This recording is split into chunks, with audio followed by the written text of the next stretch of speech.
ఈరోజు దేవుని వాగ్దానము హెబ్రీయులకు వ్రాసిన పత్రిక 12వ అధ్యాయము 29వ వచనము.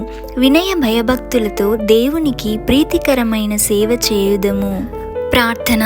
పరిశుద్ధమైన దేవా, కృపగల తండ్రి, మీ పాదములకు లెక్కలేని స్తోత్రములు చెల్లిస్తున్నాం ప్రవ్వా. గత వారమంతయు మమ్మల్ని అందరినీ కాచి కాపాడి సజీవుల లెక్కలో ఉంచినందుకు మీకు స్తోత్రములు తండ్రి.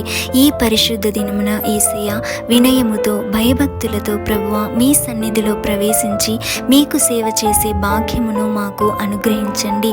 ఎంత మాత్రము అర్హత లేని వారము యేసయ్య, కానీ తండ్రి మా కొరకై సిలువలో బలియాగమై మీ ప్రేమను మాకు చూపించిన దేవుడవు తండ్రి. ఆనాడు యెరూషలేములో ప్రజలు ఏ రీతిగా అయితే హోసన్నా అంటూ కేకలు వేశారు తండ్రి, అదే రీతిగా యేసయ్య ఈ దినము మీ మందిరములో పరిశుద్ధముగా సంతోషముతో తండ్రి, తగ్గింపుతో పట్టుదల కలిగిన మనసుతో ప్రవ్వా మేమందరము కూడా మిమ్మల్ని స్తుతించుటకు ఆరాధించుటకు తండ్రి మాకు కృపను అనుగ్రహించుమని నజరేయుడైన యేసు నామంలో అడిగి వేడుకొని పొంది ఉన్నాము తండ్రి. ఆమేన్.